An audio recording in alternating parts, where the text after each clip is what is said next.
ایک بادشاہ کا واقعہ اور آپ کے سامنے بیان کر دوں. ایک بادشاہ تھا, اس کا وزیر جو تھا وہ ہر بات پر الحمدللہ ماشاءاللہ کہا کرتا تھا اور انشاءاللہ کہا کرتا تھا. بادشاہ صبر کر لیتا تھا, ٹھیک ہے چلو کر رہا ہے اچھی بات ہے. لیکن ایک دن جب بادشاہ کی انگلی کٹ گئی پھل کاٹتے کاٹتے, تو اس نے اس پر کہا الحمدللہ. بادشاہ نے کہا اچھا تو میری انگلی کٹنے کے اوپر الحمدللہ کہہ رہا ہے. بادشاہ نے اس کو جیل میں ڈلوایا تو اس نے کہا الحمدللہ. تو اب ہوا یہ کہ بادشاہ نے کہا چلو ٹھیک ہے اسے جیل میں ڈالو الحمدللہ ہر جگہ ہی. اب ہوا یہ کہ اگلے دن بادشاہ شکار پہ گیا.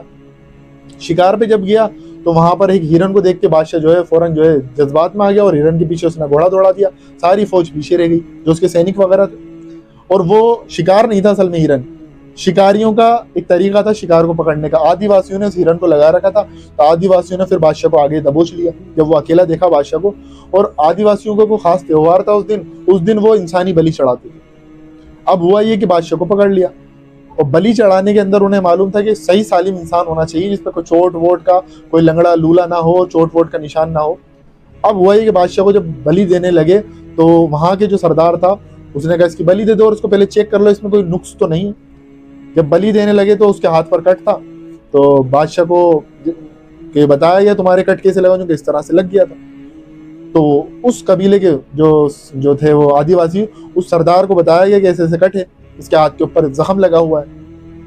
تو سردار نے کہا اس کی جو قربانی جو ہے قبول نہیں ہوگی, اس کو چھوڑ دو. اب وہ اس کو پتہ لگا, دیکھا الحمدللہ اللہ کی منشا کیسی کام کرتی ہے. وہ فوراً آیا, اس نے وزیر کو عادت کرا, لیکن وزیر سے ایک سوال اور کرا اس نے کہ اچھا ٹھیک ہے میرے کٹنے پر تم نے الحمدللہ کہا, لیکن جب تمہیں میں جیل میں بند کر رہا تھا تم نے الحمدللہ کیوں کہا؟ تو اس نے کہا وزیر نے کہ دیکھو انگلی تو تمہاری کٹی تھی, اگر تم مجھے جیل میں نہیں ڈالتے تو تمہاری تو انگلی کٹی ہوئی تھی, میری تو انگلی کٹی ہوئی نہیں تھی نا, تو میں تمہارے ساتھ رہتا, گھوڑے پہ ساتھ ساتھ تمہارے رہتا, اور آدی واسی مجھے بلی چڑھا دیتے. تمہاری تو نہیں چڑھتی لیکن میری چڑھ جاتی. تو اس پر میں نے الحمدللہ کہا اللہ جو کرتا ہے نا وہ اچھے کے لیے کرتا ہے, لیکن انسان کچھ کام کرتا ہے اور اس کو کچھ کرے ہی نہ. ایک بندہ ٹرین کے سامنے کھڑا ہو جائے اور کہا اللہ جو کرتا ہے وہ اچھا کرتا ہے, تو یہ کوئی مسئلہ نہیں ہے. ایک بندہ کام ہی نہیں کرے اور کہے اللہ تعالیٰ چھپر پھاڑ کے بھی دے دے گا, تو اللہ ایسے نہیں دے گا.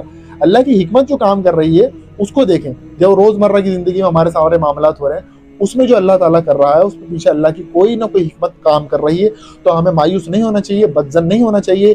یہ حکمت کا خزانہ ہے.